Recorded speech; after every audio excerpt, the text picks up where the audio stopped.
सबसे गंभीर अपराध जो मानवता ने किया है वो ये नहीं समझते कि वे नश्वर हैं।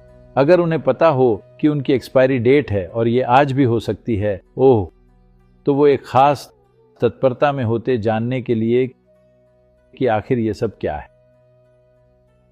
और आप कभी नहीं जान पाएंगे कि ये सब क्या है, क्योंकि आपका पूरा अनुभव अभी आपकी शारीरिक संरचना तक सीमित है। आपके शरीर का खेल और आपके मन का खेल, जिसे आप अपना मन कहते हैं, वो एक आईना है।